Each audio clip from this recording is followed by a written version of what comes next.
Bueno, la idea de hoy era trabajar la clase 11, la CAN, y también introducir el problema del plano relativo, pero decidimos trabajar las dos cosas juntas, algo de esta clase, que va a ser un poco complicado, más para que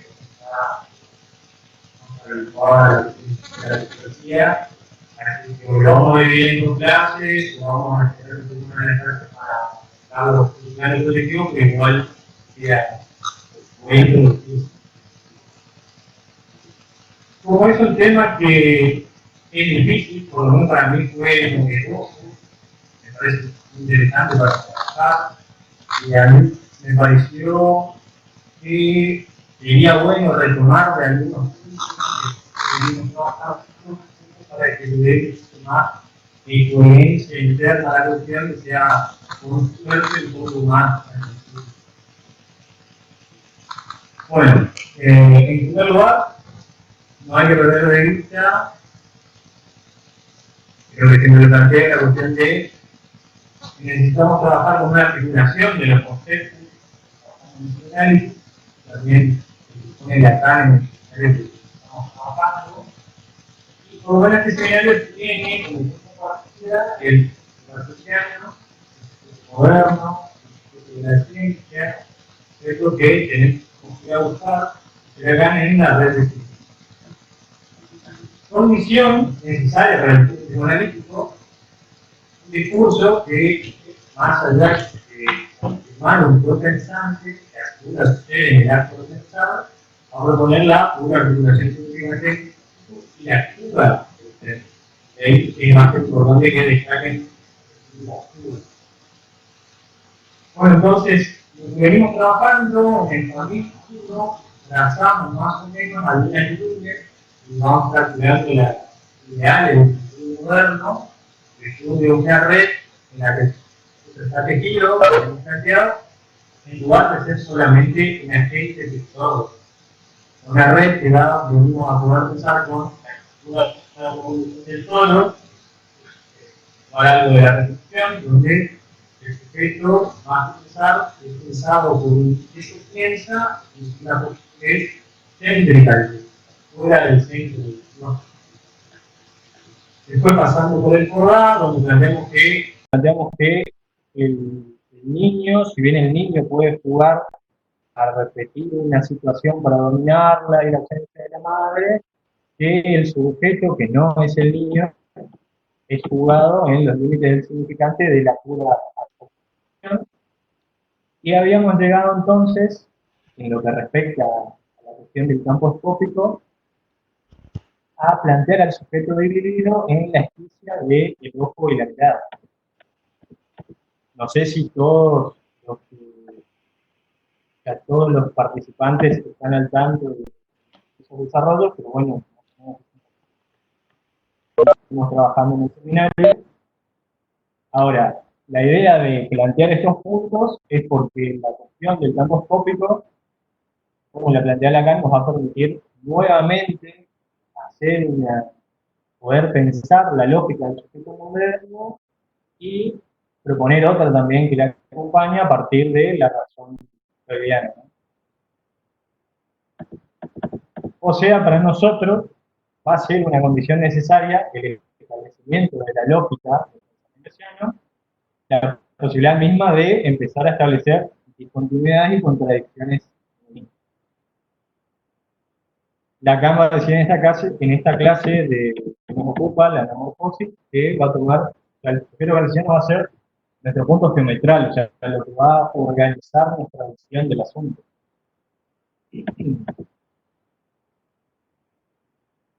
Bueno, la clase de hoy entonces es la clase número 11 del seminario 11, que tiene por título la anamorfosis. Para decirlo un poco rápido, después me voy a meter más directamente con eso, se trata de una técnica pictórica, la del arte, que Lacan va a trabajar a partir de las obras de un autor que se llama Jurgis Baltrushaitis, un historiador del arte lituano, así que probablemente ¿sí? Que no es mal su apellido. Pero esta persona escribió más de un libro sobre el tema de la anamorfosis y del arte en perspectiva. Bueno, nosotros nos hicimos de uno de esos libros, que lo consiguió Leandro, no sé bien de dónde, bueno, es una bibliografía que tenemos, pero que desgraciadamente solo la tenemos en inglés. El libro en inglés es Anamorphic Art, Arte Anamórfica del 69, no es el mismo título francés, no importa. Yo le voy a proponer algunas citas de ese libro para trabajar la cuestión de la anamorfosis, que bueno, van a tener que confiar un poco en mi traducción, por lo menos no digo que sea totalmente precisa, pero por lo menos adecuada para trabajarlo. Y esta técnica, la anamorfosis, es una técnica pictórica, entonces, cuya denominación aparece por primera vez en el siglo XVII para un dispositivo, así lo llama Walter Saitis, que ya era conocido en el siglo anterior y cuya aparición coincide con el surgimiento del arte en perspectiva. Se da en el mismo tiempo. Siendo esta una actividad, el arte perspectivo, que se origina con el periodo renacentista en un punto de unión de la ciencia y el arte a partir de la primera mitad del siglo XV, que es un momento fundacional de la geometrización del mundo o su matematización. Entonces podemos ubicar también esta técnica, lo dice Lacan, como un capítulo dentro de la historia de la óptica geométrica. Está ligado a esto. De esta conjunción y la consecuente proliferación de producciones artísticas matemáticas, a partir de ese momento, algunos de los principales representantes los tenemos en Juan Battista Alberti, Ghiberti, Alberto Durero, Piero de la Francesca, Leonardo da Vinci, acá menciona algunos también, algunos trabajos. Todo esto luego del periodo que fue denominado greco-romano.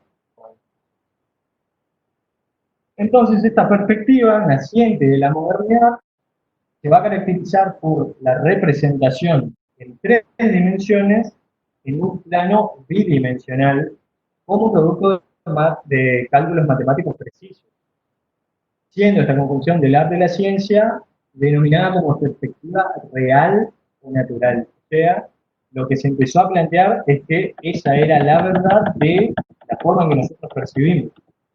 Era una perspectiva que será natural del ser humano y concomitante con la realidad. Entonces, a partir del Renacimiento, la representación del mundo, ya sea visual o pictórica, se trata entonces de una representación matemática del mundo. Lo sepamos nosotros o no, estamos advertidos de eso o no. En este punto se pone así en juego una definición geométrica del espacio en donde el hombre puede ser ubicado en coordenadas definidas, donde se puede establecer su posición real, entre comillas, respecto de otros elementos en un espacio que está geométricamente definido. Es lo que se puede hacer, por ejemplo, con el plano cartesiano. Y algo a tener en cuenta es que nosotros muchas veces solemos trabajar o pensar la cuestión de la red extensa cartesiana desde la arista de la empiria o de su captación por los sentidos, que lo podemos ver, lo podemos tocar, pero no hay que perder de vista que de la red extensa se puede dar una concepción estrictamente matemática, se puede definir en términos matemáticos. Bien, entonces podemos partir de la afirmación de que la anamorfosis no es una técnica posible antes del arte perspectivo. Si, por ejemplo, ustedes llegaron a ver cuadros, acá le voy a pedir a Leandro que ponga la primera diapositiva. Vean. Bien. Vamos de nuevo. Si llegaron a ver cuadros pertenecientes a un periodo previo al Renacimiento, como son esos que les traje como ejemplo, pueden notar en esos cuadros que las representaciones no están construidas con la regla de la perspectiva como guía de esa construcción. O sea, los cálculos matemáticos para la representación plana en dos dimensiones de una realidad tridimensional contrastan muchísimo con lo que están viendo ustedes, notoriamente una representación del mundo que en realidad tenía como regla fundamental la relación con Dios o con la divinidad o con los elementos que se consideraban más cercanos a la divinidad. O sea, previo a la modernidad, el valor representacional de los elementos, lejos de ser intrínseco a los mismos, o sea, no era el valor necesariamente dentro de esos elementos, sino que el valor de su disposición espacial,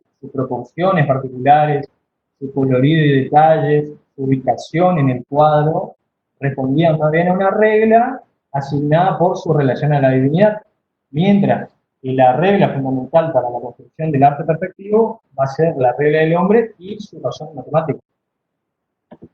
Por ahí en estos cuadros van a poder ver un poco, no lo voy a desarrollar mucho, pero para que se note que no está lograda la perspectiva, incluso en el medio se supone que es la representación de un mapa, que van a ver que dista muchísimo de lo que luego los mapas fueron a partir del plano cartesiano.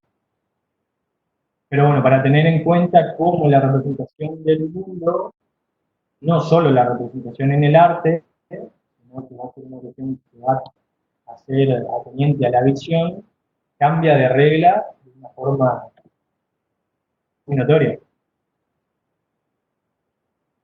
Ahí la segunda diapositiva, Alan, por favor.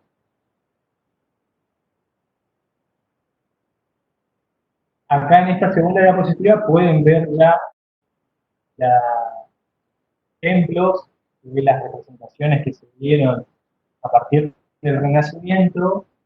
Van a ver que está muchísimo más logrado la cuestión de la perspectiva, de la profundidad, de los planos que se ponen en juego, eh, cómo los tamaños van variando de acuerdo a cierta idea de profundidad. No me voy a centrar mucho en cómo se construye la cuestión de la perspectiva, porque no es la idea, después si quieren pueden buscar.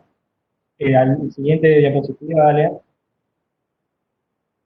Ahí más o menos tienen un primer ejemplo de cómo es que se da esa construcción, pero básicamente lo que nos va a importar, por lo menos para la clase de hoy, es que la construcción en perspectiva va a necesitar del establecimiento de lo que se llamó un punto de fuga, o punto de fuga al infinito, sobre el que todas las líneas paralelas que establecen ese espacio geométrico concluyen hacia ese punto. Siguiente diapositiva.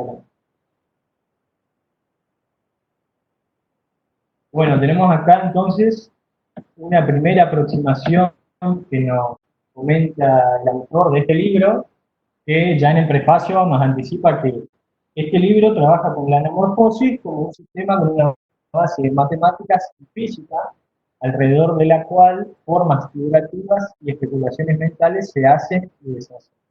¿Qué es lo que dice el autor? Que alrededor de la técnica de la anamorfosis, un montón de saberes vinieron a concluir y a desarrollar teorías sobre un montón de cosas, ya sea desde la poesía, la escritura, la música incluso, pero que la idea es pensar que la anamorfosis tiene como fundamento la matemática y la física.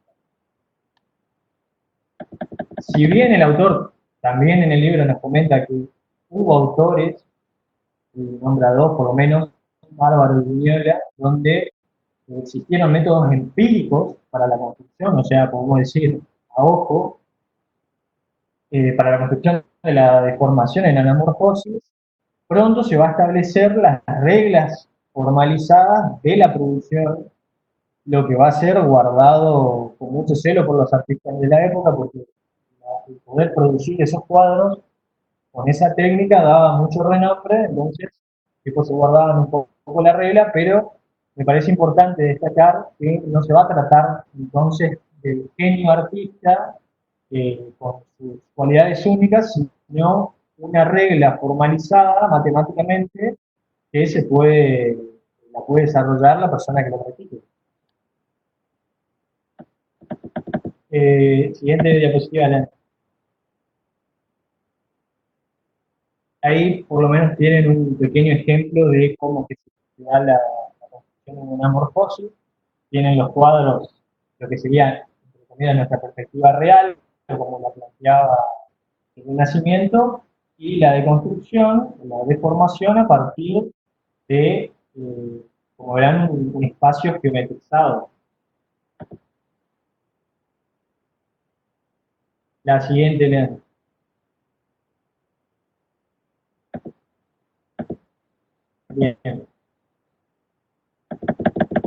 Baltrushaitis nos va a proponer que la perspectiva es una doctrina de conocimiento del mundo y la va a definir como una disciplina que fija las dimensiones y las disposiciones exactas de las formas en el espacio, racionalización de la visión de la realidad objetiva. Es muy interesante lo que plantea ahí. Está proponiendo de que si existe una realidad objetiva, no lo podemos plantear, pero bueno, si existe una realidad objetiva, nosotros capturamos esa realidad por medio de la racionalización de la visión. Lo que va a proponer, o sea, lo que nosotros ya podemos pensar que a la visión, a la captura de la realidad, se articula el significante. En este caso, la razón matemática. No necesariamente estamos diciendo que el significante es igual a la matemática, pero ya nos da una pista de dentro del significante en lo que tiene que ver con la captación de la realidad visual. Entonces, nos va a proponer Lacan, también haciendo referencia a la carta de Diderot sobre los ciegos, que para los ciegos, o sea, que los ciegos pueden construir el mismo espacio que nosotros a partir de que de una conceptualización. O sea, dice, a partir de tener la idea de instantaneidad, perdón, para adquirir ese concepto, pueden pensar el espacio como lo pensamos nosotros, tanto a distancia como de manera simultánea.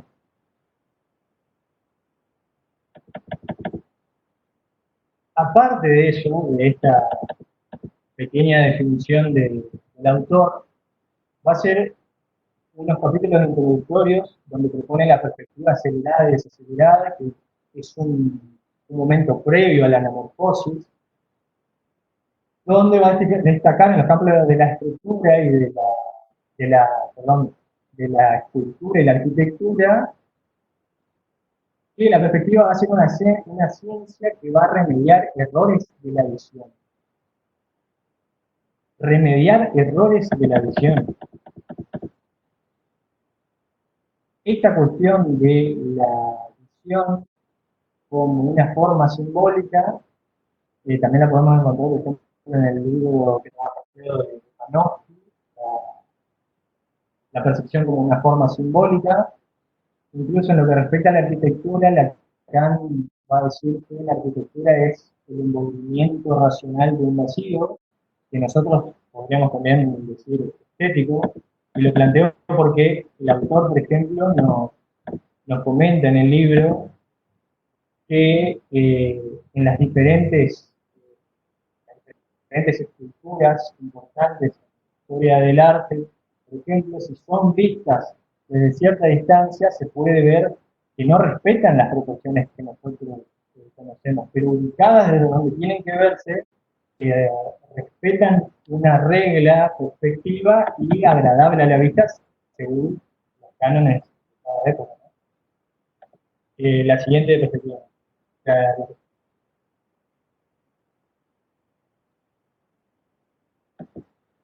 Bien, acá retoma la cuestión de Baltrushaitis proponiéndonos que la perspectiva tiene su lugar en el cuerpo del conocimiento del mundo, está rodeada de leyendas y teorías sobre el universo, está asociada a ciertos autómatas, que esto va a ser más interesante retomarlo después, serían máquinas móviles, que dieron lugar a nociones sobre los mecanismos que gobiernan las formas de vida. La anamorfosis renovó el contacto con lo oculto y al mismo tiempo con teorías concernientes a la naturaleza de la duda.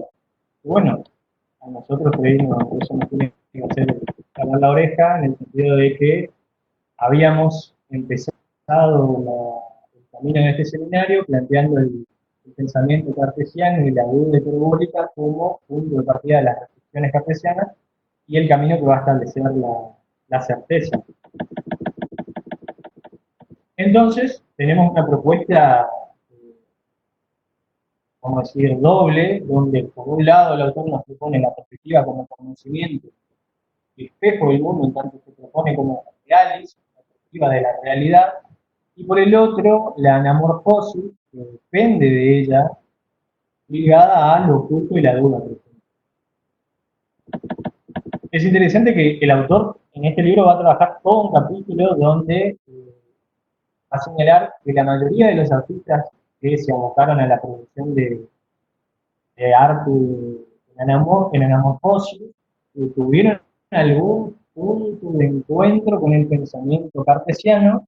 Acá, por ejemplo, el libro también va a tomar el convento de los mínimos, que se encuentra en Francia, donde muchos de esos autores tuvieron relaciones con Descartes y su pensamiento. Entonces, podemos decir que la anamorfosis, en este campo, y el arte perspectivo reavivaron el debate respecto de la verdad y la falsedad, la realidad y la apariencia. Se da un pasaje de concebir a la perspectiva como la ciencia de la realidad visual, por un lado, a enfrentarla con métodos de hacer creer, o sea, producir ilusiones en el campo de la visión y la producción de fantasmagorías. Por eso Lacan también va a decir que esto va a ser un antecedente de lo que va a ser el arte surrealista y menciona ejemplos, bueno, de Archibald, Bazán y próxima.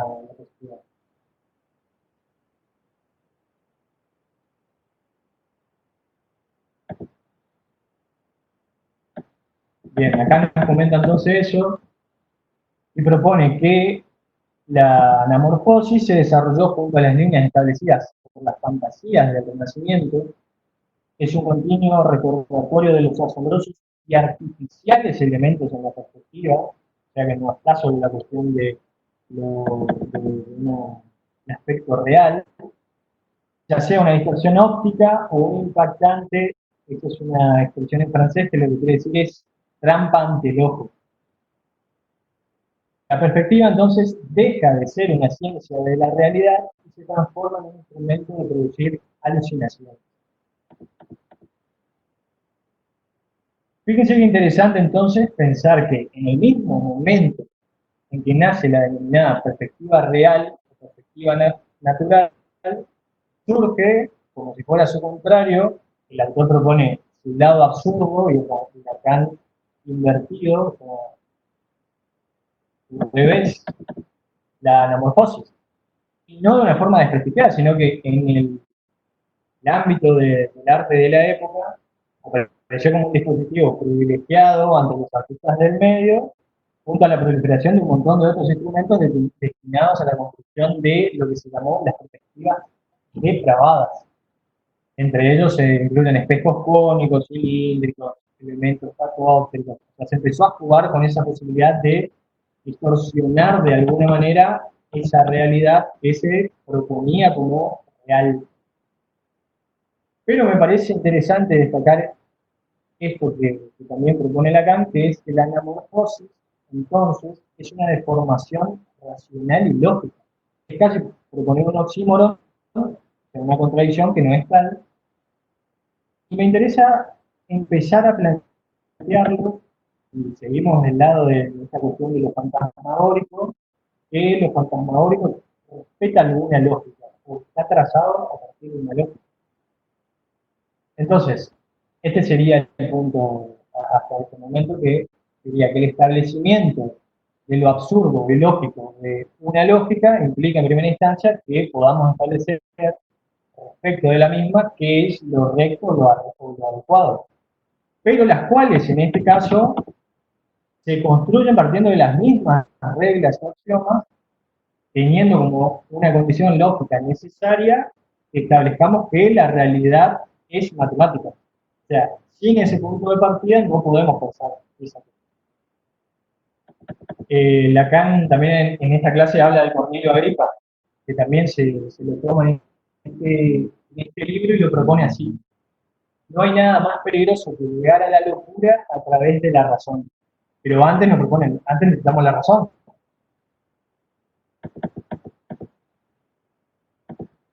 Entonces, es en esta doble vertiente que se puede hacer mención del cuadro que justo elige Lacan para hablar de la anamorfosis.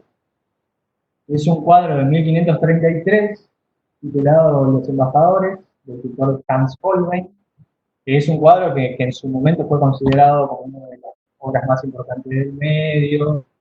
En el libro hay todo un capítulo de este cuadro que, respecto al debate filosófico que tenía que ver con si era realidad o apariencia, además del punto de unión entre la ciencia y el arte, esta obra se hace cuerpo de estas ideas no solo porque incluye los símbolos expuestos de la ciencia y el arte, símbolos que representa, sino por la misma composición que tiene.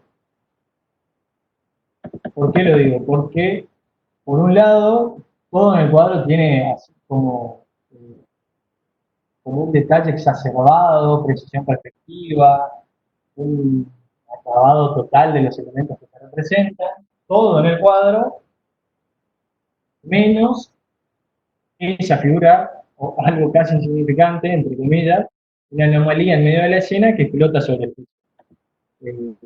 La siguiente diapositiva.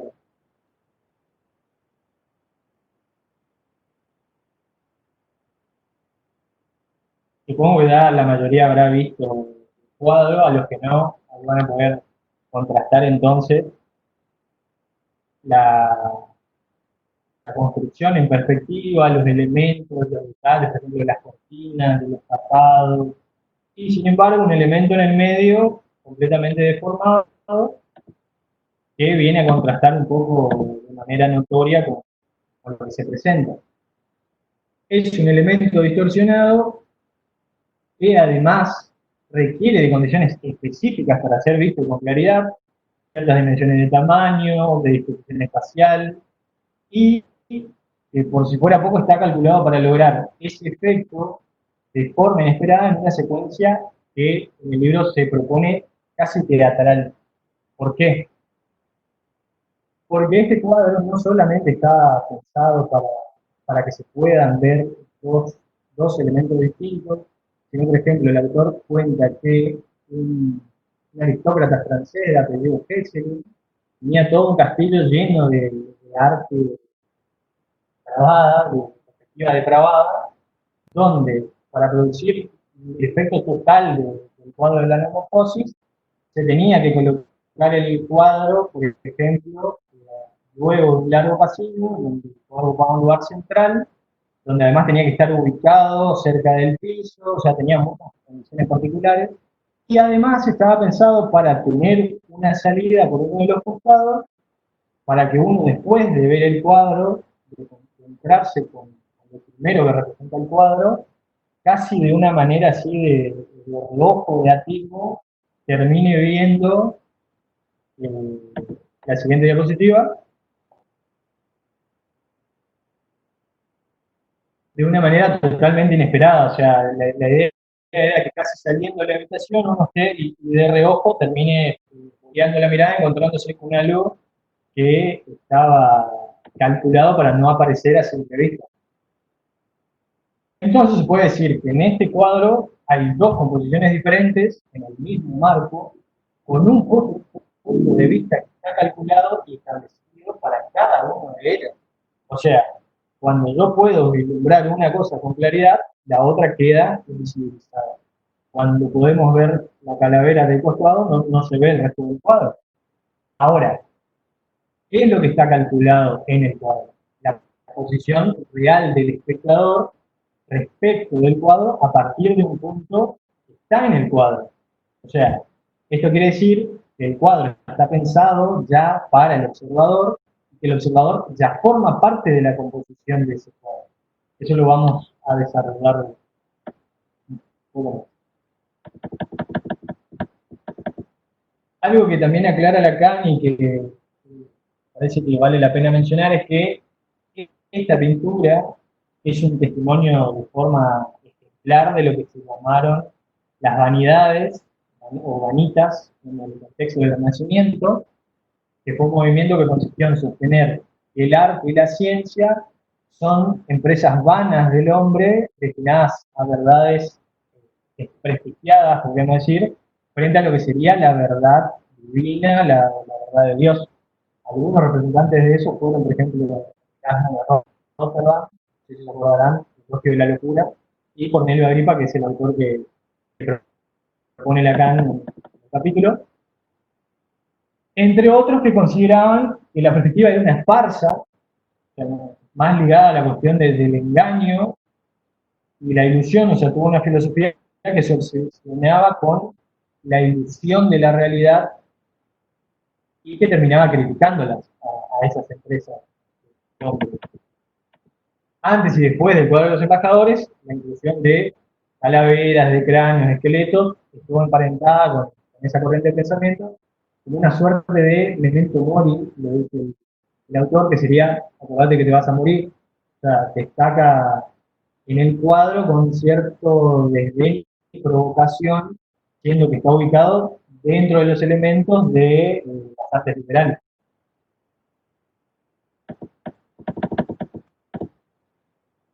Entonces, por ahí me interesa plantear que, como algo a tener en cuenta, es interesante pensar respecto de esa secuencia temporal, o sea, primero hay una cosa y después la otra, que en realidad el cuadro como paradigma de la modernidad implicaba una escena que está congelada, o sea, está fija, pero la articulación de estos elementos que podríamos decir que son heterogéneos, uno considerado real y otro absurdo, es lo que permite agregar cierta idea del tiempo al cuadro en una secuencia que está calculada para responder a cierta escena. O sea, primero me encuentro con toda esta pomposidad y la cuestión del arte y la ciencia, y sin embargo es de alguna forma una burla. Bueno, siguiente diapositiva.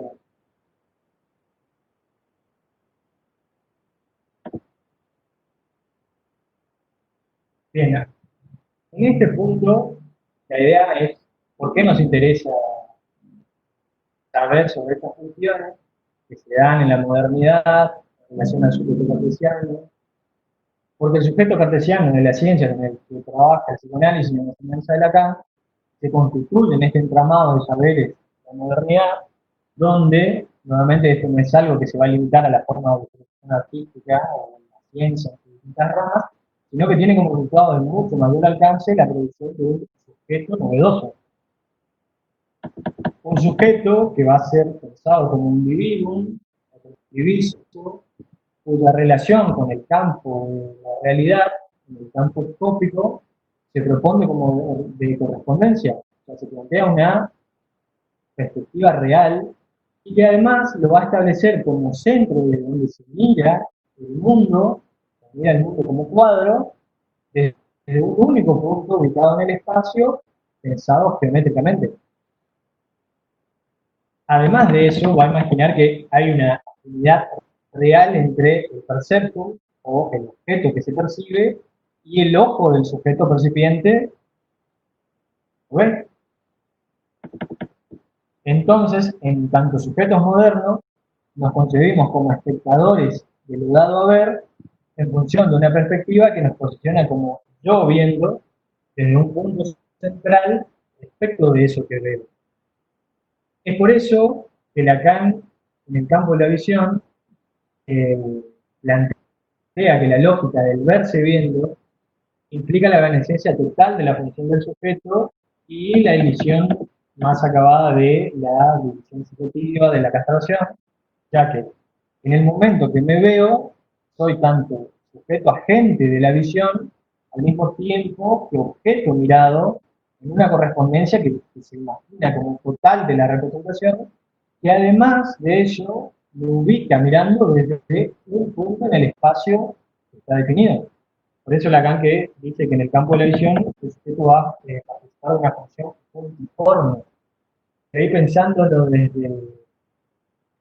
desde las meditaciones cartesianas lo podemos estar con me pienso pensando de Descartes.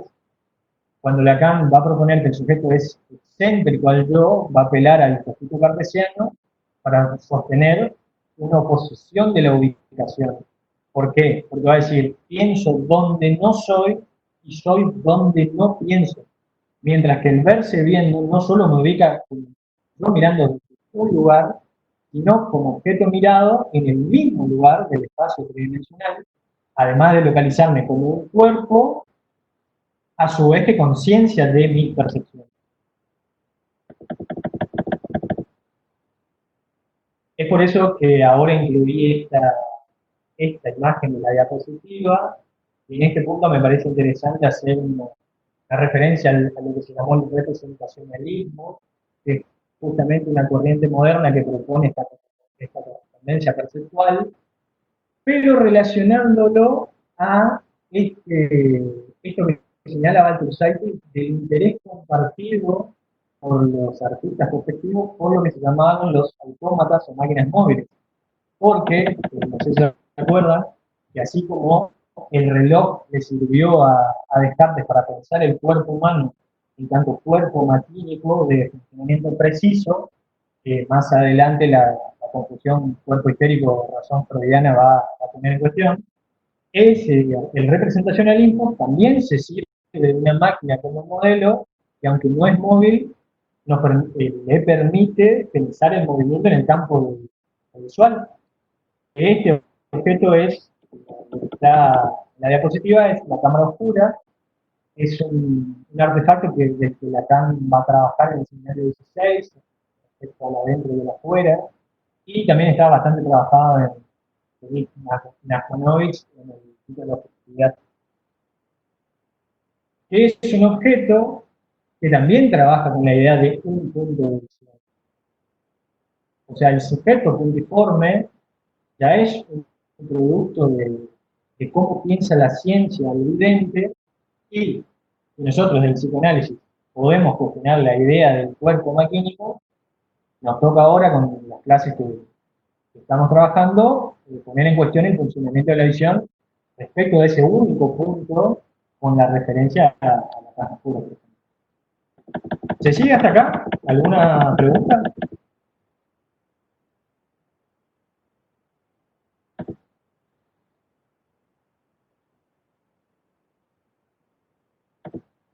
¿Sigo?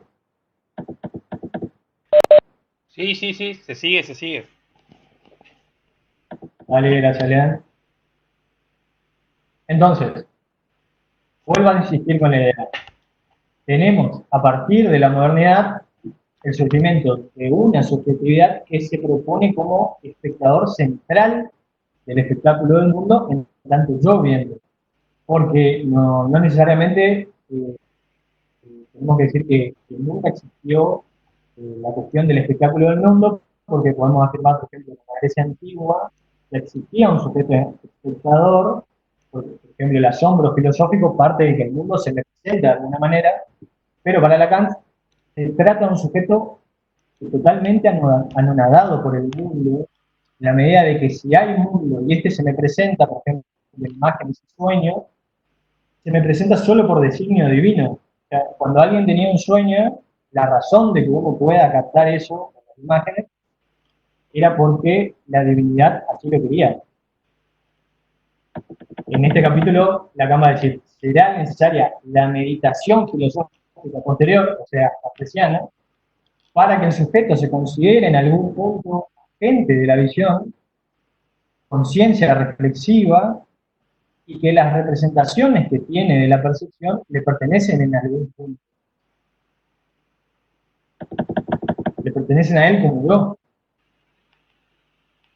sea, se trataría entonces de un individuo que miraría el mundo separado de él por su cuerpo como envoltorio, mientras internaliza las imágenes que están afuera a una interioridad que sería corporal y psíquica, que es justamente el modelo de la caja oscura.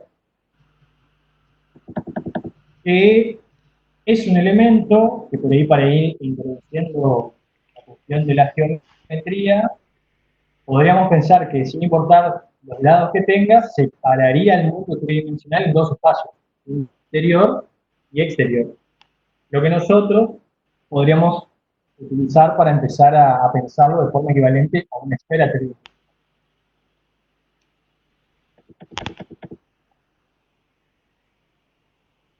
No obstante, con los desarrollos que nosotros venimos trabajando en Lacan y su referencia a la obra de Merleau-Ponty, por ejemplo, podemos empezar a ponerle otra lógica y pensar la expresión espectáculo del mundo como ambigua. ¿En qué sentido?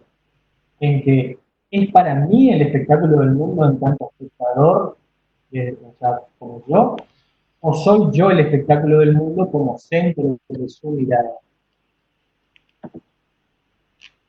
Pasar a la próxima imagen.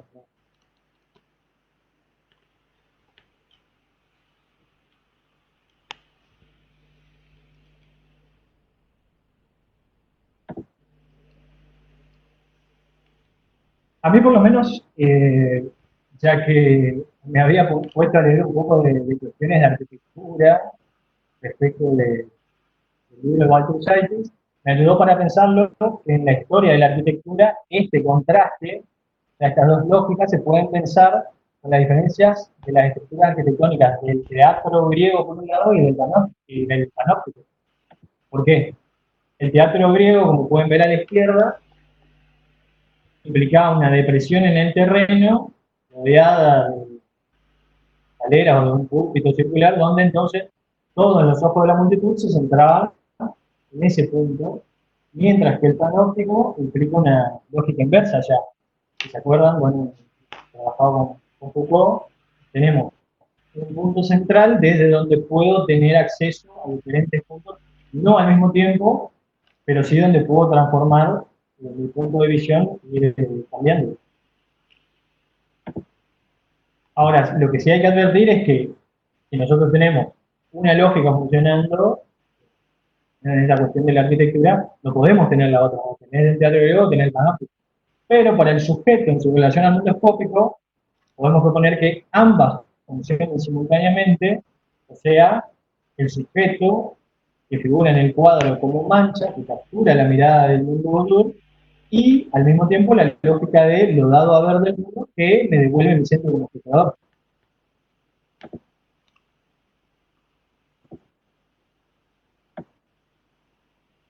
Bien.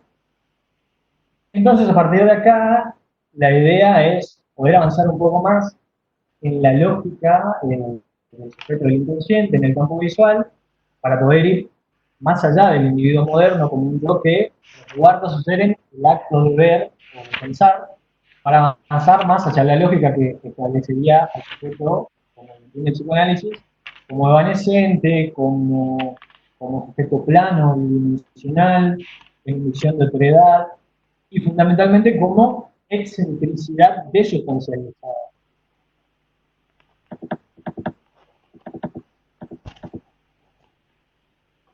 Si nosotros no avanzáramos en esta lógica, nos quedaría entonces por afirmar que lo escópico simplemente elide la división subjetiva, de la función, y que los fenómenos clínicos susceptibles de aparecer en dicho campo serían fenómenos psíquicos internos de la persona como un desajuste perceptual a la realidad objetiva.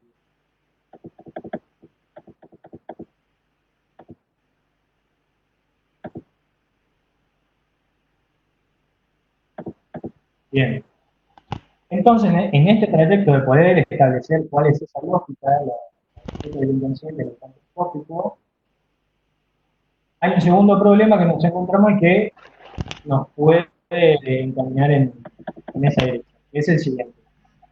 Que respecto de la racionalización de la visión, las primeras ideas matemáticas que aparecieron en todo esto sobre el funcionamiento de la percepción visual corresponden a Euclides y la formulación de un instrumento conceptual que se llamó la pirámide visual. O sea, Euclides estamos hablando de cientos de años antes de Cristo, básicamente. Pero esta propuesta euclidiana, que va a ser muy básica, primero el gozo, va a ser un instrumento que va a ser retomado y elaborado a lo largo de la historia por autores tan diversos, por ejemplo, como Ptolomeo y Kepler. Por ahí no me voy a meter tanto en qué culmina ahora ese desarrollo, pero prácticamente, siguiente diapositiva, ¿bien?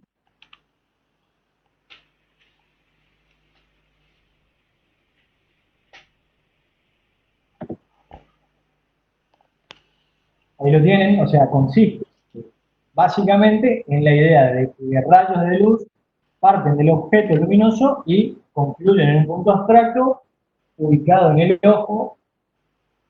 Bueno, esa, la cuestión de la ubicación va variando en los autores, pero sí que concluyen en este punto, en eso concuerdan, y que en óptica se llama punto geométrico. Hasta acá todavía, por supuesto, seguimos con la lógica de la caja oscura y la idea de que hay funcionamiento de un punto, uno solo de visión. El problema que se nos empieza a presentar es que a partir del Renacimiento y de la racionalización de la visión en perspectiva, tenemos dos puntos, menos dos puntos. El punto geometral por un lado y el punto de fuga que organiza mi percepción por el otro. Y no solo eso, sino que justamente la geometrización de la realidad que funda en la geometría euclidiana y los axiomas que la misma postura. Pero el problema va a estar en que justamente en la geometrización de la visión en perspectiva, el mundo tridimensional, implica necesariamente la inclusión de un punto que va a contradecir la geometría euclidiana. Por lo menos, lo que estén ya entendidos un poco del problema es la cuestión del quinto postulado, que plantea que las paralelas no se cruzan en esto.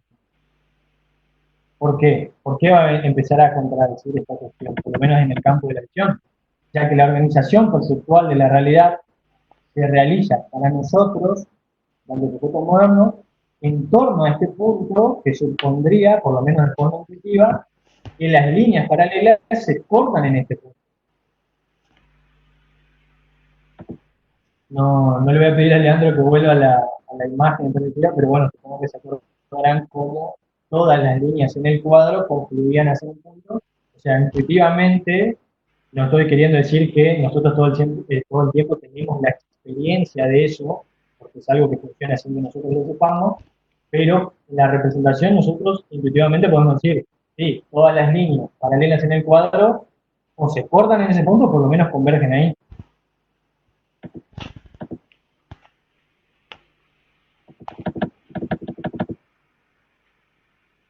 Este problema es lo que va a ser necesario que nosotros abordemos la cuestión con una geometría diferente y por eso va a ser que Lacan va a proponer planos proyectivos como superficie que nos va a poder permitir resolver estos problemas.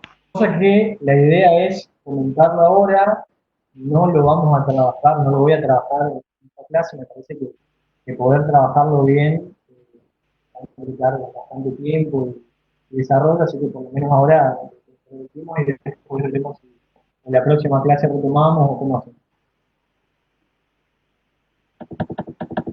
Entonces, ¿qué implica toda esta cuestión? Que a partir de la matematización de la realidad, un elemento que organiza nuestra experiencia visual es un punto imposible en la realidad tridimensional. Y solo puede ser representado por un punto abstracto.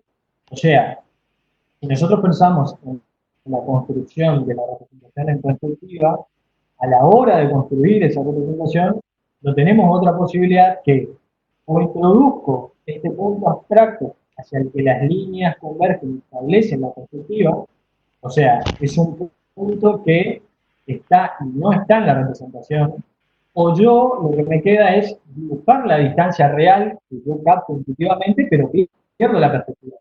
O armo la perspectiva en torno a ese punto o la pierdo totalmente. La propuesta es que se va a tratar de un punto anómalo que responde a la pérdida de un punto de la realidad tridimensional que organiza nuestra visión, es la falta de un punto de la consistencia imaginaria que la acaba de escribir como menos pi minúscula, y que tiene además como correlato, de esa sustracción de un punto en la realidad, la introducción de un punto que es puramente abstracto, que organiza la estructura del campo escópico de una forma opaca, o sea que no es revelada.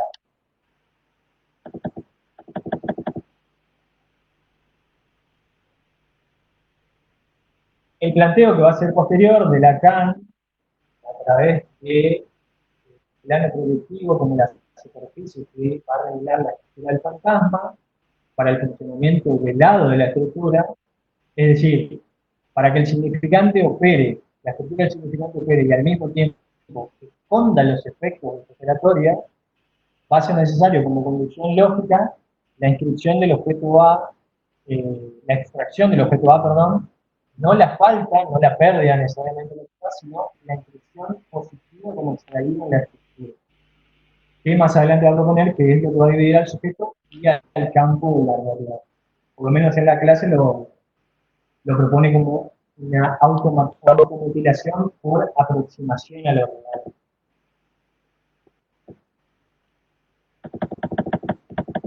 Entonces, tenemos que, fíjense, que a la extracción de los objetos en la estructura, que articula simbólico imaginario real, le corresponde, por lo menos en la neurosis, el palo negativizado en el imaginario por un punto anómalo o imposible en la realidad, en la consistencia imaginaria. O sea, se trata entonces de una falta, de un vacío que organiza el campo escópico. Falta que en el cuadro de los embajadores, el cuadro dando función de atrapar miradas, dice Lacan, está encarnado en la representación de la calavera.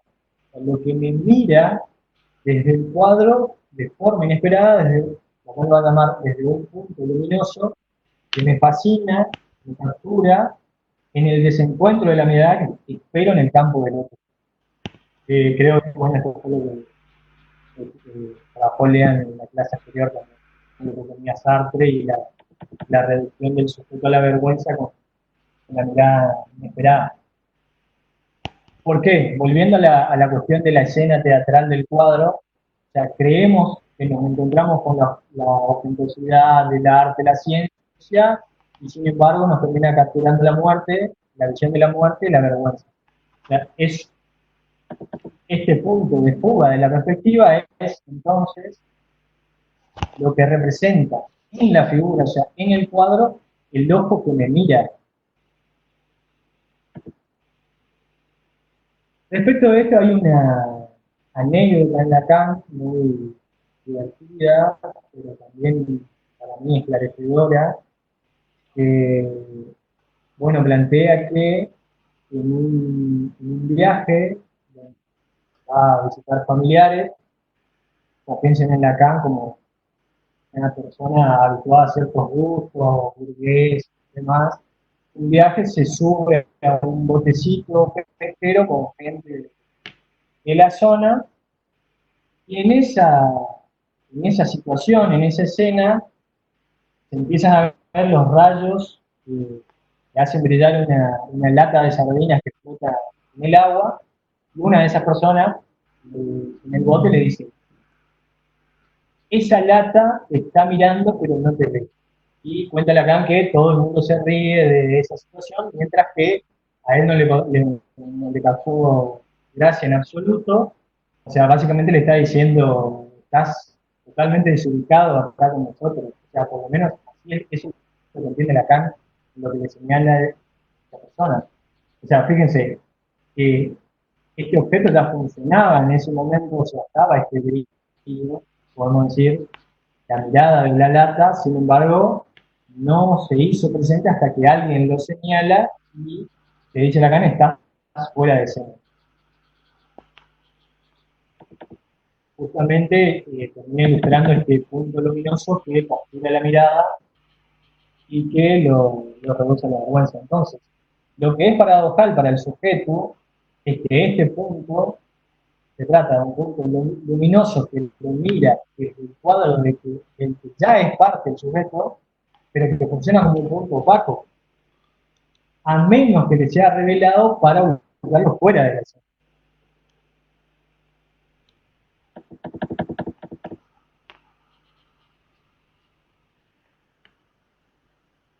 En este punto, por ahí, me gustaría hacer una consideración respecto a justamente lo que se denomina punto de vista, porque es una expresión que hoy en día suena muy propia del individuo moderno, en tanto que cuando yo digo que se trata de mi punto de vista, hablo de que es mío, propio, que me pertenece y que no es el tuyo o no es el de otro. Cosa que también hay que tener en cuenta que esta relación personal con la realidad es justamente lo que se sostiene claramente en psicoanálisis con la idea de realidad psíquica o con el planteo de que el fantasma sería el cristal cuando cada uno mira el mundo, que existen tantas realidades como sujetos en el mundo, que lo subjetivo sería la diferencia con lo objetivo fuera de mí, entre otras frases que podríamos plantear. Ahora bien, me interesó pensarlo así. En la composición tridimensional del mundo como representación, este punto no indica algo personal, sino que el punto de vista del observador está calculado por el pintor, siendo parte del cuadro como un elemento que solo cobra valor en su relación a los demás elementos. O sea, yo necesito ubicar ese elemento en relación a otros para que eso se arme.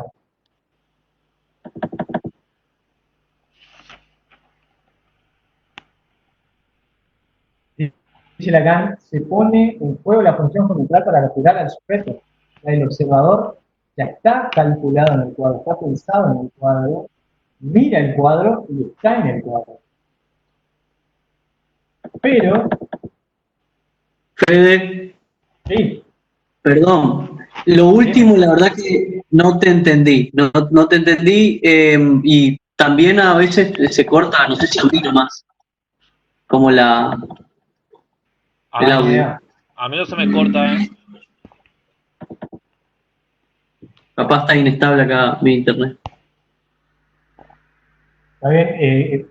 ¿Hasta dónde vuelvo, Franco? Un poquito antes del cálculo del espectador en el cuadro. ¿Sí puede ser? Ah, dale, perfecto. O sea, sí, sí, sí. La idea era esta. Planteamos la cuestión del punto de vista, por lo menos como una idea que es muy personal, así es mi punto de vista, no es el otro, pero podemos pensarlo con que la estructura de la forma en que se construye la perspectiva a partir del Renacimiento y lo que va a racionalizar nuestra visión, es un punto que no indica algo personal, sino que el punto de vista desde donde va a ser observado el cuadro como paradigma de esto, es un punto que ya está calculado por el pintor para ser observado. O sea, es necesario que se calcule previamente ese elemento que va a organizar los elementos que además aparecen en la escena y está pensado para que el sujeto, el observador lo vea de cierta forma. O sea, el observador ya está pensado en el cuadro. Pero, además de este punto, es interesante pensar que por más virtudes que nosotros pensemos del artista, o sea, el genio del artista, que la creación de esa experiencia y el efecto que se busca no depende exclusivamente de su subjetividad, aunque muchas veces en el arte se insista con que es así, sino que el mismo pintor, para producir tal experiencia, se ve limitado en la construcción de esto por reglas específicas y relaciones que le surpasan. No es entonces el punto de vista personal, ni tampoco el punto de vista que arbitrariamente podríamos llamarlo así, un sujeto supuesto pintor elige, sino el que la estructura le permite. Un punto que, o sea, le permite tanto al observador como al pintor.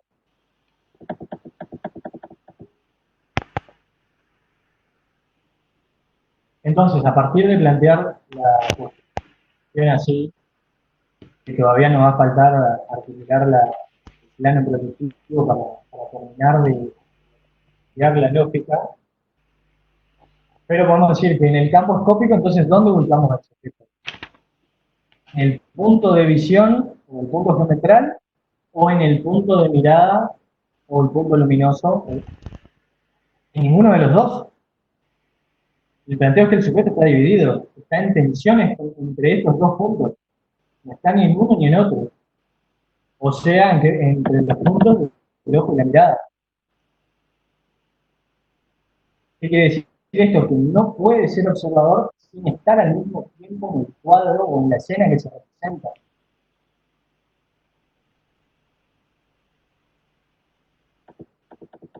Para esto, después más adelante nos va a servir pensar el fantasma, y Lacan respecto de la realidad escópica plantea que todo este campo no funciona sin operarse en la función del fantasma. Pero es interesante pensarlo, pensamos en la cuestión de la estructura, esto lo estamos pensando desde la neurosis, mirar el cuadro y ser parte del cuadro, sin advertirlo, o sin caer en la cuenta de eso, hasta que uno sale de la escena y se encuentra con una mirada que no espera. Sin embargo, en la psicosis, si pensamos que es necesaria la descripción del objeto A como extraído, para el funcionamiento opaco de esto, o sea, para que el significante opere la estructura sin que eso sea evidente, en la psicosis sí puede suceder que la persona que se ve, el sujeto observador, se vea mirando afuera y mirándose también en el cuadro con la experiencia del logro.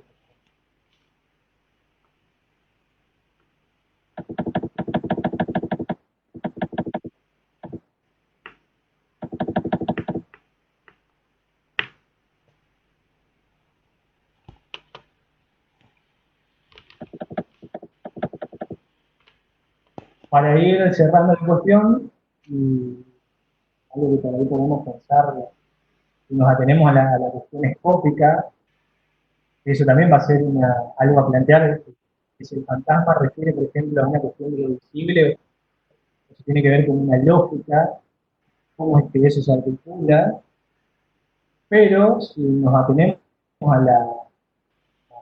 la relación escópica esta de mirar el cuadro y estar dentro del cuadro, podríamos pensar, por ejemplo, en la neurosis como la creencia inconsciente de la función de un sujeto, supongo, escritor, que determinaría no solo mi punto de visión de las cosas, sino también el cuadro que se pinta con omisión de la estructura, que no participa, no se le aplica la regla, o sea, hacer funcionar un elemento organizador que daría consistencia a todos los otros. Un elemento como necesario funcionando ahí en el centro de lo que organiza mi percepción en el campo escópico.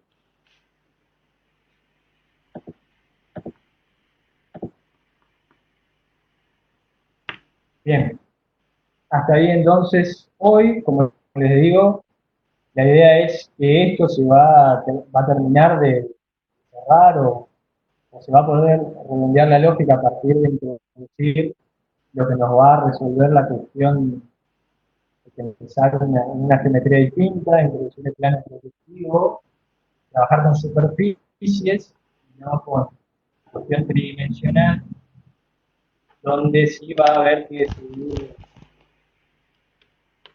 a partir de esta idea de que es necesario una falta que organice la visión del mundo tridimensional y la inclusión de un punto abstracto, que sería este punto dual.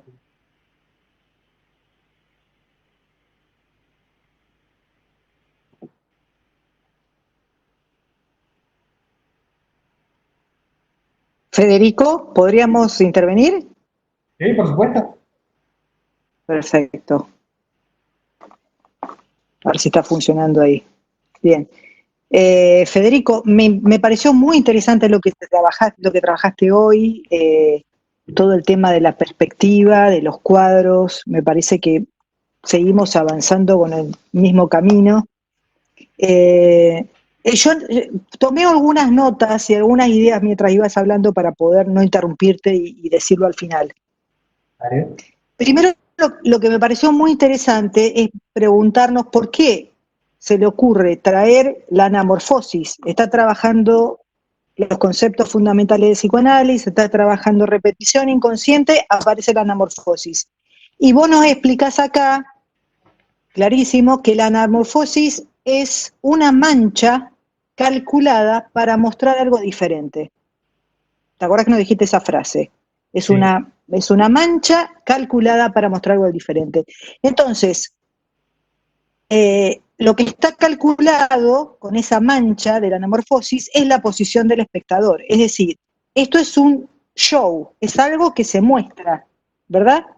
Y Sí. Lacan viene trabajando en el capítulo anterior el sueño. Es decir, ¿qué nos está diciendo? Que tanto la anamorfosis como el sueño son cuadros. Es decir, el sueño es un cuadro donde, al igual que la anamorfosis, lo que parece ilógico, sin sentido, las manchas del sueño, funcionan igual, están organizadas para mostrar algo.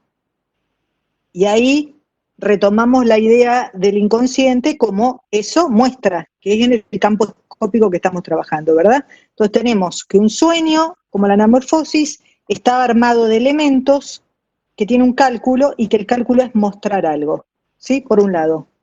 De ahí vos nos decís que esto tiene que ver... ¿Puedo decir algo? Sí, porque son 4 ideas diferentes, así que paro una y después sigo con la otra, perfecto. Sí. Dale, buenísimo. Por ahí, en relación a lo que dijiste, me hiciste acordar, yo además para trabajar la cuestión tomé de referencia a un curso de Alfredo que se llama El fantasma en la clínica zoológica. ¿Pero por qué? Porque ahí trabaja más de un libro de Walter Saites donde desarrolla cosas que yo no encontré en este, porque está en francés, pero propone que el autor le da a la etimología de la anamorfosis y la asocia al rebus, así como Freud asocia el sueño al rebus, que piensa con el rebus. Y sí, justamente también, no lo retomé, me acuerdo que Juan y Leandro trabajaron esta puesta en funcionamiento de dos lógicas distintas, que en el capítulo un poco se asociaba con la lógica de la vigilia y del sueño, pero no necesariamente las tenemos que limitar a eso, o sea, donde por un lado estaba el verse viendo, por otro lado eso muestra, eso mira, así que sí, viene totalmente en concordancia con el planteo. Perfecto. Me parece, Fedo, ¿me podés pasar esas clases? No sé si yo las tengo. Me parece que es el ¿Sí? camino. Por algún motivo, la reunión anterior terminamos con el mismo camino. ¿Te acordás? El fantasma. Damos vuelta y el fantasma. O sea, es No, evidente mirá, que tenemos que ir por ahí. y por ahí lo más interesante es que yo no estuve la última reunión. Sí, vos no estuviste en la última reunión. Yo dibujé el fantasma en la última reunión. O sea, es como que llegué al mismo punto. Lo dibujé y llegué ahí. O sea que vos no estuviste en la última reunión y llegamos al mismo punto. Vas a ver porque vamos ahí. Eso Si vos me pienso. conseguís, eso dice, si vos me conseguís esas aulas, me parece que es el paso lógico siguiente. Y ahí vos nos Dale. presentás otra idea interesante. Nos decís, esto tiene que ver, nos decís, con el mundo como lo pensaba Descartes, ¿verdad? Entonces, todo lo que nos explicás de la perspectiva, cómo se piensa, ¿qué quiere decir?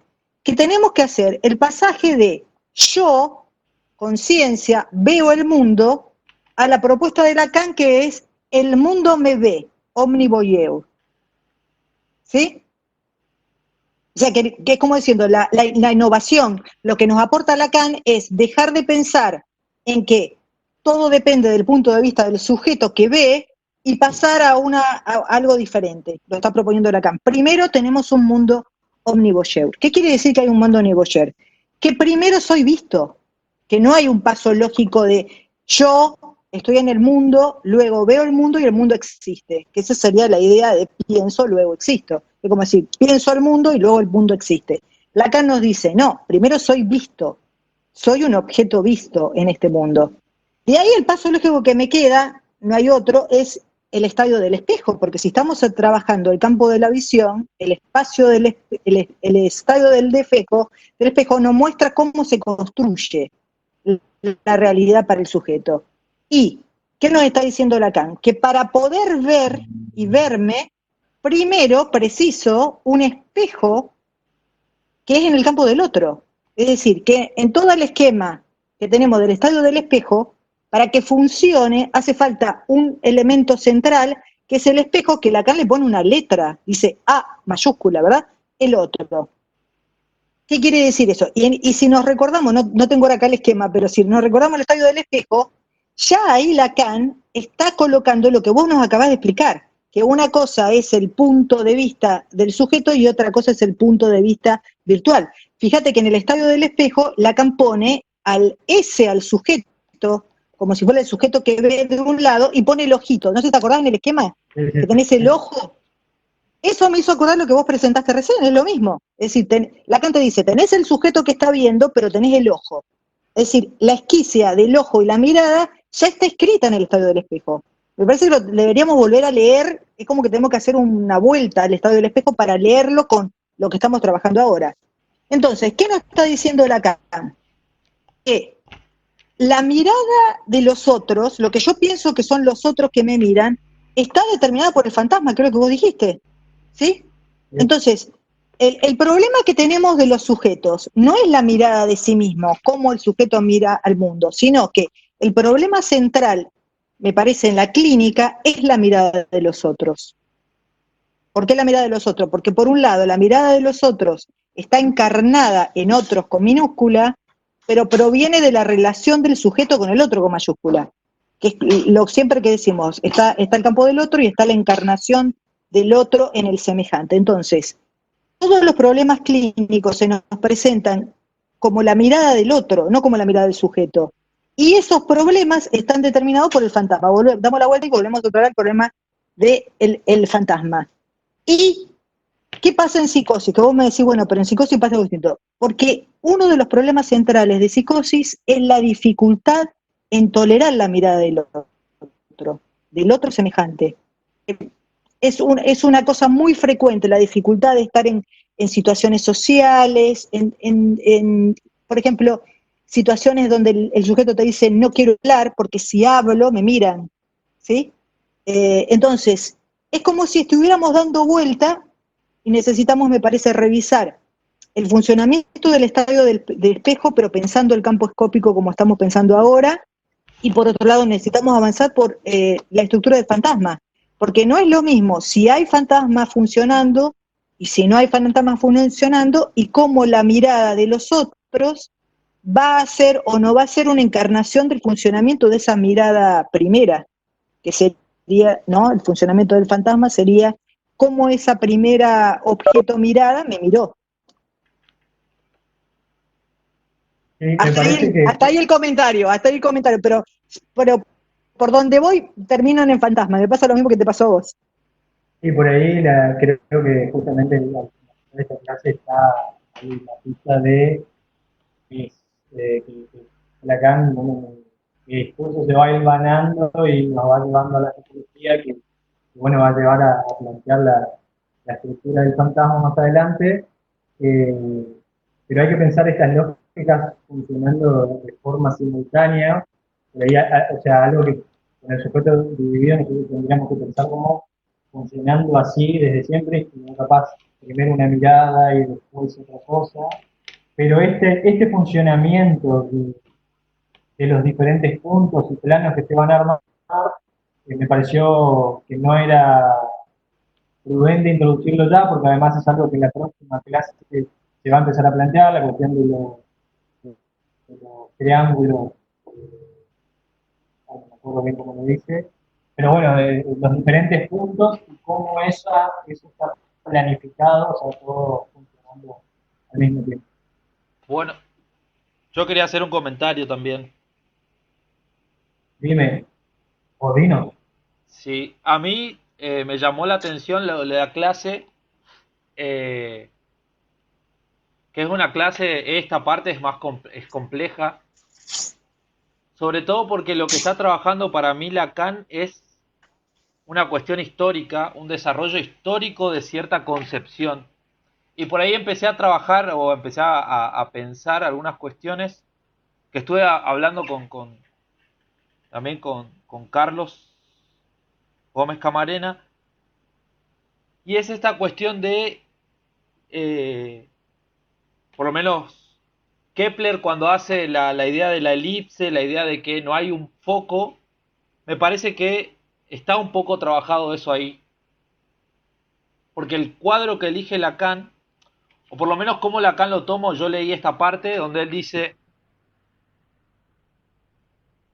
le basta aprender una función temporal, la instantaneidad. Vean la dióptrica de Descartes. La acción de los ojos se presenta en ella como la acción conjugada de dos bastones. Que ahí habla de la carta de Diderot a los ciegos. Porque Descartes reduce todo lo que es la visión a una cuestión geométrica. No a cómo se da la visión, porque la visión implica la luz. Además, nosotros no vemos solamente en términos geométricos, sino que vemos también en términos de luminosidad y cómo eso capta, cómo el ojo fisiológico capta eso. Bueno, después dice, ¿qué era lo que yo iba a destacar? La dimensión geometral de la visión no agota, pues, para nada lo que de relación subjetivante originaria nos propone el campo de la visión como tal. Y abajo dice, porque me parece a mí que lo que vos estabas marcando, Fede, que es, aparece la perspectiva geométrica que intenta pensar cómo se ve la realidad, cómo vemos, y Lacan dice que eso no agota. Y abajo dice, la cuestión es que en ese momento aparece la anamorfosis también, y dice, la deformación puede presentarse, no era solo el caso de este fresco, a todas las ambigüedades paranoicas, y no se escatimó su uso, desde Archimboldo hasta Salvador Dalí. Diría incluso que esta fascinación complementa de la anamorfosis, lo que de la visión pasan por alto las investigaciones geometrales sobre la perspectiva. Parece que está en juego eso también, la cuestión de que se descentra el sujeto en el cuadro justamente de los embajadores. Como vos decías, solamente podés tener un punto de vista. O estás del lado de la calavera, o estás del lado de la visión de los embajadores. Que era lo que yo trabajé la vez pasada. O sea, el problema de Sartre, me parece a mí que ahí, en este juego Lacan lee Descartes con Freud, y Freud con Descartes, lee Sartre con Merleau-Ponty, y a Merleau-Ponty con Sartre. Y en este juego también lo que destaca de Sartre es que Sartre no puede pensar, o uno es conciencia anonadante, que la palabra en realidad no es anonadante, sino que se traduce mejor como nihilizante o nihilización, nadificación. Ah, claro, reducido a la nada. Claro, porque es una palabra que usa Sartre. En la traducción acá, de hecho es una palabra propia de Sartre. Sartre le da todo un estatuto a esa palabra. No sé por qué acá se traduce como anonadante. Pero fíjate que al final Wall le pregunta a Lacan, usted explicó que la aprehensión originaria de la mirada en la mirada del otro, tal como la describe Sartre, no era la experiencia fundamental de la mirada. Me gustaría que precisara lo que esbozó la aprehensión de la mirada en la dirección del deseo. Y ahí lo que Lacan le dice es, si uno no hace valer la dialéctica del deseo, no se entiende por qué la mirada del otro desorganiza el campo de la percepción. Eso dice Sartre. Cuando yo me siento observado por el otro, yo dejo de ser el punto fijo a partir del cual se ordena el mundo y paso a ser un objeto en el mundo del otro. Entonces soy tomado como objeto ahí. El problema es que Sartre dice, bueno, si yo vuelvo a objetivar al otro como diciendo solamente son un par de ojos, pierdo supuestamente esta captación como objeto.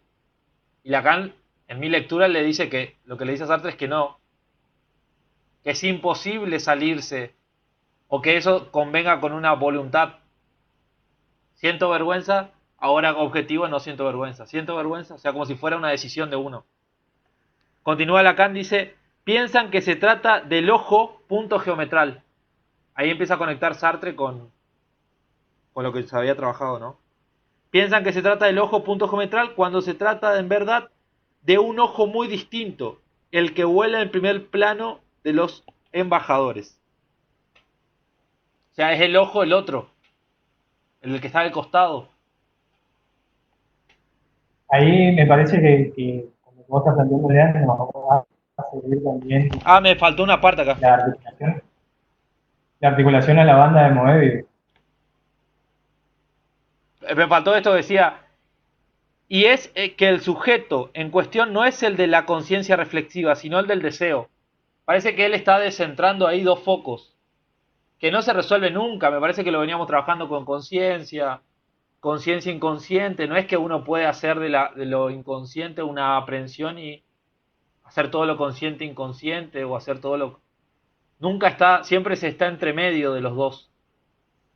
Totalmente, por eso también a mí me pareció importante retomar la cuestión cartesiana del asunto, porque sin la introducción de ese sujeto que de alguna manera se crea agente de algo, vos no podés establecer la lógica donde eso está en función. Claro, para mí está en eso el que Lacan dice, el complemento de la perspectiva geométrica es la anamorfosis. O sea, se piensan juntas, se piensa la perspectiva geométrica, que es la perspectiva de Descartes, que organiza el mundo, y después está la otra, la que ¿Sabés cómo lo desorganiza. pensé? Yo lo pensé como justamente como una banda de Moebius. O sea, es el reverso, es la semitorsión, donde parecería que es lo contrario, pero no es lo contrario. Llegás al mismo punto también. Yo lo pensaba Leandro, en esta oposición de no irreductible, en el sentido en el cual estás entre las dos, pero cuando vos estás capturado por la mirada, no es posible que vos salgas de esa. No sos la reflexión, no sos conciencia, sos objeto. A Marcos le contaba ese día que cómo sucedía esto de no poder escapar de la mirada, que era que yo cuando me voy al hospital temprano, voy escuchando música fuerte en el auto. Entonces iba cantando, iba en mi delirio personal, cantando, paro en un semáforo y miro al lado y había, me daba en la parte de atrás de un auto, ¿cómo es? De la puerta del acompañante, y había dos chicas. Y se empezaron a reír, claro, yo estaba cantando y se empezaron a reír. Y en ese momento uno se capta, ahí da la sensación esta que dice Sartre, me capto como objeto ahí, pero como ya no soy conciencia, sino que soy sujeto del deseo. Y en ese punto lo único que yo tenía que hacer era subir el vidrio y ya la sensación de vergüenza te invade. O sea, yo no podría haber dicho, mirarla y decirle, no, son unos ojos, son... O sea, me parece que es irreductible, o se pasa, está de un lado o está del otro, siempre ahí. Este interjuego, Para mí, que es lo tu que permite la intervención, pérdida del objeto A. para mí tu intervención, por lo menos, me hace pensar que establecí bien la lógica, porque era justamente a donde quería llegar, porque si no, o sea, antes de la modernidad del sujeto cartesiano, a vos incluso podés pensar un sujeto totalmente sujetado a la divinidad. Y la idea no es pasar ahora a una sujeción total del campo del otro o del significante, sino que está todo el tiempo en juego esa tensión de, o sea, es el sujeto dividido exactamente, no es el sujeto reducido. Claro, que es lo que trabajaba un poco Franco, la cuestión de Descartes plantea la división al mismo tiempo que la confusión. Lo que venía planteando por lo menos en las clases esta que dio Napola. Pero trabajamos con la confusión y no podemos hacer la distinción pura. Es ese trabajo constante, ida y vuelta, ida y vuelta. Producto de obviamente, Descartes y la modernidad. Leandro, yo estaba pensando también que con lo que vos decís, que la parte donde se presenta el sujeto dividido es en la percepción misma, porque lo que él nos está proponiendo, que es pensar anamorfosis, Archimbaldo y Dalí, ¿qué efecto nos están produciendo ese tipo de cuadros? El efecto que nos produce es que la percepción no es unívoca, No es yo veo el cuadro igual que vos lo ves, igual que lo ve otro. Porque yo misma puedo ver el cuadro y dividirme. Por ejemplo, Dalí. Dalí tiene esos cuadros que vos lo ves y es una cara, te alejás y se transforma en otra cosa. O Archimboldo, que son frutas, pero vos si mirás la fruta, no ves la cara. Viste que son esas caras armadas con frutas. Entonces, quiere decir que al mismo tiempo Lacan te dice que la percepción te engaña porque es una de las que más se resiste a la castración. ¿Qué quiere decir la castración? Sujeto dividido. ¿Por qué te engaña? Porque te da la impresión de que lo que veo es lo que es unívoco. Yo veo ese cuadro, vos lo vas a ver igual y todos lo ven igual. Pero este tipo de pintura que nos está proponiendo Lacan nos está mostrando que yo misma puedo tener dos puntos de vista en mí misma. Porque este tipo de cuadro me produce un efecto que depende cómo lo vea, lo voy a ver de una cierta forma o no. Y la otra persona que produce ese efecto también es Escher. ¿Se acuerdan Escher que hace todos esos juegos arquitectónicos de que los soldados suben y bajan? Y Escher juega con el mismo problema. Escher casi parece que fue una perspectiva, porque es como la perspectiva clásica, pero lo que permite que el cuadro de Escher funcione es que él le hace un agujero. Hay una mancha blanca en los cuadros de Escher, justo en la parte donde las dos perspectivas que no te hacen sentido. Sí, lo que yo destaco ahí es que él, por lo menos en la respuesta esta, él relaciona la conciencia reflexiva, que es el sujeto sartreano, con el punto geometral, que es el punto que organiza la perspectiva, y dice que a eso hay que introducirle dos cuestiones. Primero el sujeto del deseo, que Sartre no lo tiene, y después el otro ojo que está en juego en los embajadores. O sea, Sí, que es el la ojo... posibilidad de que vos mismo veas dos cosas en uno. La posibilidad de que veas dos cosas en uno según cómo te posiciones. Claro, claro, claro. Pero lo que estábamos pensando, lo que yo estaba pensando es que son o una o la otra, pero siempre son las dos. O sea, no se puede reducir a una. Que era un poco lo que estábamos trabajando clínicamente. O sea, no puedes eliminar el yo, no puedes eliminar lo imaginario. Son No. constitutivos de un trabajo necesario ahí. Pasa todo el tiempo de una dimensión a la otra. Me parecía que el cuadro, porque si fuera solamente reducir el cuadro a la perspectiva geométrica, podría haber utilizado cualquier otro cuadro. Pero Lacan introduce, me Claro, parece ahí. son cuadros que tienen esa posibilidad de doble perspectiva. Uh-huh. ¿Qué estás pensando? ¿Qué es lo que pasa cuando un paciente, vos le haces una interpretación y el paciente te dice, ahora que lo decís, lo veo? Los elementos son lo mismo, la historia es la misma. El paciente te la cuenta y vos le haces una interpretación con los mismos elementos del cuadro. Y el paciente te dice, ahora que lo decís, lo veo. Es otra perspectiva, Bueno, por es eso otro cuadro. nos falta también articular la cuestión de, o sea, cómo el fantasma se articula con frase o acción más significante al campo. Sí, yo eso te quería plantear, Fe, me parece que ahí tocaste un punto esencial, ¿no? Para mí, en el sentido de que cómo pensar la división subjetiva. Una cosa es, siempre en un relato, ¿no? Pero puede aparecer una escena en donde intervenga la mirada, que es lo que vos estás diciendo, ¿no? O puede haber un tropiezo en el discurso, quiero decir, bueno, hay formas, ¿no? Que se presentan en la clínica. No sé si vos lo pensaste eso, cómo pensar el fantasma y la mirada, esa correlación, porque sigue siendo la misma correlación que de lo que veníamos planteando, que ya se ve que yo le decía a David, estábamos hablando, eso piensa porque estamos llegando casi siempre a las mismas conclusiones y que me parece que nos permitiría avanzar esto que vos estás diciendo, si lo llegaste a pensar. Lo que pasa es que me parece justamente que la idea es, o sea, como nosotros estamos trabajando muchísimo en la cuestión del escópico, pareciera que la,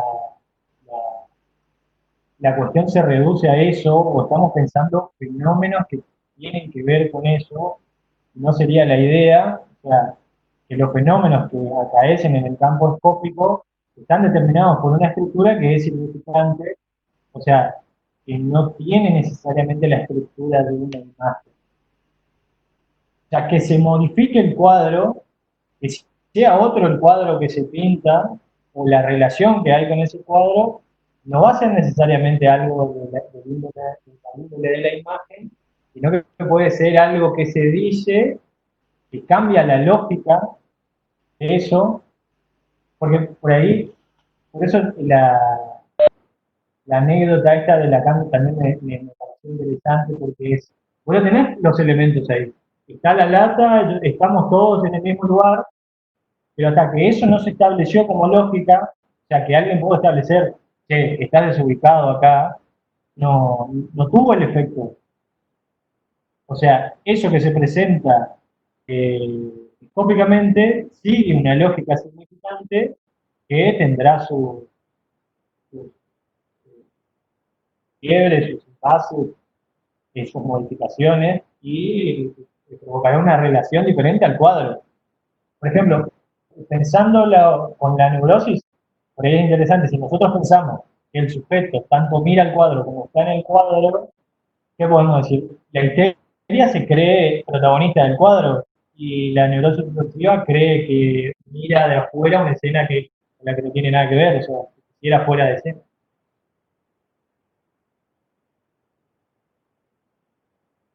No te escucho nada.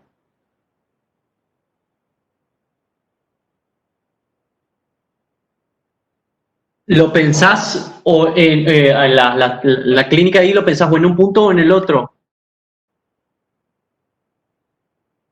En esto que decís histeria, neurosis obsesiva. No sé si necesariamente, o sea, por lo menos para ejemplificarlo. No digo que necesariamente tenga que ser así. Sí. A mí me parece que está muy bueno. Otra cosa que anoté, la clase me pareció, o sea, está buenísima y compleja, me costó. Yo en algún momento. A mí también me costó mucho.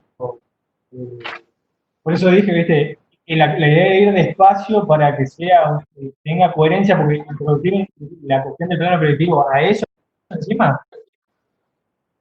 Claro. Si pensaste la idea de el pasaje de lo especular a lo espectacular, digamos. O sea que somos espectaculables, no sé si está bien dicho, ¿no? Pero pasibles de la mirada del otro. ¿No? ¿Cómo lo pensaste? No, y en ese orden, porque viste que, bueno, Karina también ya lo tocó recién, pero lo de eh, eh, el mundo, eso muestra, ¿no? Eso muestra, pero el mundo, ¿cómo es que lo dice Lacan? El mundo es omnivoyeur, pero no es exhibicionista. ¿Ah?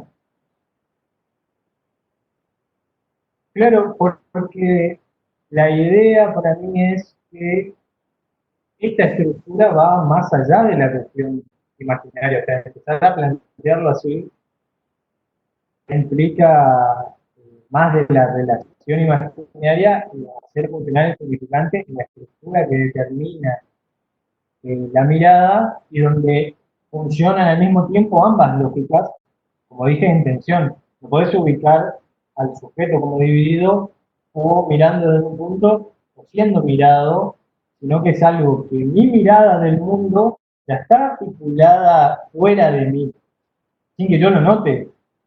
O sea, el cuadro donde yo me pinto, por así decirlo, y del que soy observador, eh, funciona de una forma opaca que no se puede captar, donde algo de eso se presenta cuando la lógica del velo fantasmático se encuentra con algo que no está articulado a eso.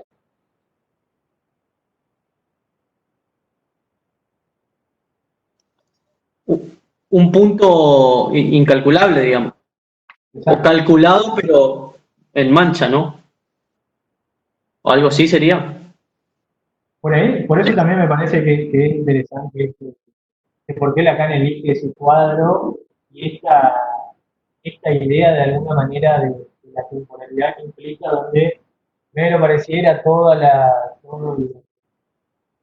pomposo, lo ostentable, y sin embargo se termina encontrando con la muerte, te vas a morir, ese recordatorio de algo totalmente inesperado en ese punto, que incluso implica un glance, porque es en el atisbo, donde uno se encuentra con eso sin que lo espere, y queda fuera de escena, porque además sigue una lógica, o sea, que te proponga, esto pasaba en las vanidades, es porque eso tenía cierto peso en la época, pensar, bueno, la ciencia como la medida del hombre, el arte, volviendo a poner al hombre en su lugar, y sin embargo recordarle la finitud, por ejemplo, y lo que está más allá de él.